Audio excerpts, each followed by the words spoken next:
Record ലക്ഷ്യവുമായി വയനാട്ടിൽ നിന്ന് ബൈക്കിലേറി 1000 റൈഡേഴ്സ് കർണാടകത്തിലേക്ക്. വയനാട് മേപ്പാടി ചുളിക്ക ബോച്ചെ 1000 ഏക്കർ എൻ്റർടൈൻമെൻറ്റാണ് 1000 റൈഡ് എന്ന മോട്ടോർ സൈക്കിൾ യാത്രയ്ക്ക് ആതിഥേയരായത്. റോയൽ എൻഫീൽഡ്, ഹിമാലയൻ ക്ലബ്ബും പെറ്റ്ലോക്ക് മോട്ടോർ സ്പോർട്ടുമായിരുന്നു മറ്റ് സംഘാടകർ.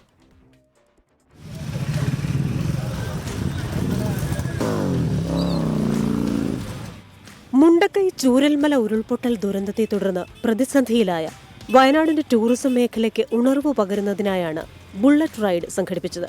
റോയൽ എൻഫീൽഡ്, ഹിമാലയൻ ക്ലബ്ബും പെറ്റ്ലോക്ക് മോട്ടോർ സ്പോർട്ടും ബോച്ചെ 1000 ഏക്കർ എന്റർടൈൻമെന്റും ചേർന്നാണ് ഒരു മാസക്കാലം നീണ്ടുനിൽക്കുന്ന വിവിധ പരിപാടികൾ നടത്തുന്നത്.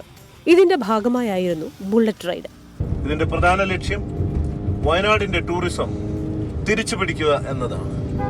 അതിനുവേണ്ടി ബോച്ചെ ഫാൻസ് ചാരിറ്റബിൾ ട്രസ്റ്റിലൂടെ ബോച്ചെ 1000 ഏക്കർ മേപ്പാടി വയനാട് ഇതിനുവേണ്ടി സ്പോൺസർ ചെയ്തിരിക്കുകയാണ്. മാത്രമല്ല അടുത്ത ഒരു വർഷക്കാലം മുഴുവൻ വയനാടിന്റെ വികസനത്തിന് വേണ്ടി Boche 1000 acre entertainment, thrill, rides, action എല്ലാത്തിനും ഫ്രീ ആയിട്ട് വിട്ടുകൊടുക്കുന്നതാണ്.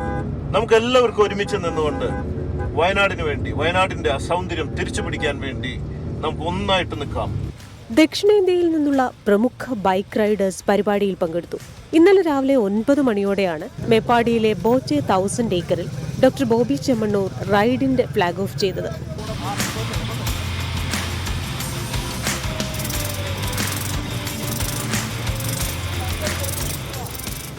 റൈഡിൽ തെരഞ്ഞെടുക്കുന്ന ഭാഗ്യശാലിക്ക് 10 ലക്ഷം രൂപ വിലമതിക്കുന്ന ബൈക്കാണ് സമ്മാനമായി നൽകുന്നത്. മേപ്പാടി 1000 ഏക്കറിൽ നിന്ന് ആരംഭിച്ച റൈഡ് ഗുണ്ടൽപേട്ടയിൽ സമാപിച്ചു. 24 വയനാട്.